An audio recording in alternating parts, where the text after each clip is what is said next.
comme joueur et comme entraîneur, Didier Deschamps est monté sur le toit du monde. Ce genre de sacre resserre-t-il les liens entre les hommes qui participent à l'aventure?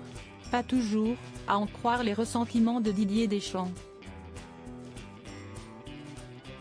Plus de 4 ans après avoir remporté la fameuse Coupe du Monde 2018, la France a failli remettre ça.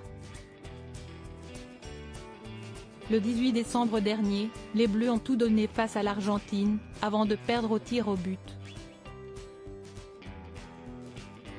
Une performance remarquable, tout de même, puisqu'il est extrêmement rare d'arriver 2 fois de suite en finale de la plus prestigieuse des compétitions entre les nations. Ravi de la performance, Noël Le Graët, qui était encore le président de la FFF avant que les affaires ne lui tombent sur la tête, a prolongé le contrat de Didier Deschamps, le sélectionneur des Bleus depuis 2012.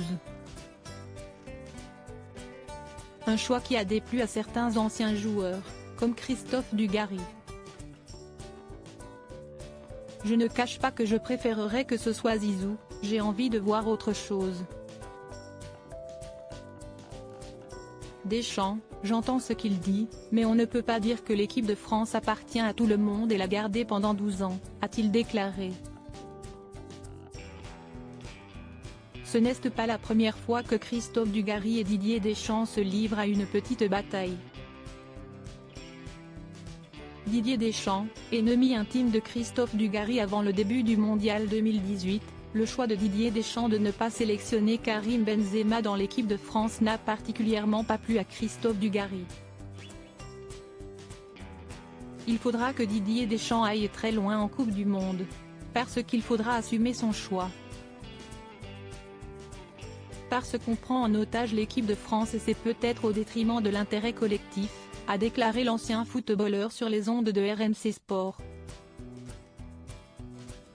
Un discours qui n'a pas plu à l'intéressé. Dugarry ose dire que je prends la France en otage. Cela dépasse l'entendement. Il dit ce qu'il veut, il a son émission radio.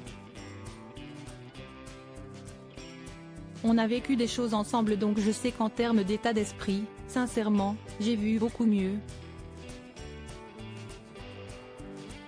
Si on devait se voir avec du gars, ça ne serait même pas bonjour, bonsoir.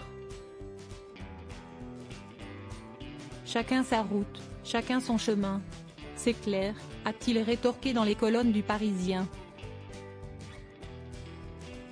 Néanmoins, si cette brouille avait pu s'arrêter là, elle aurait également pu se régler devant les tribunaux puisque quelques jours après ces échanges, Didier Deschamps aurait réfléchi à attaquer son ancien coéquipier en justice. Chose qui, après réflexion, ne s'est jamais faite.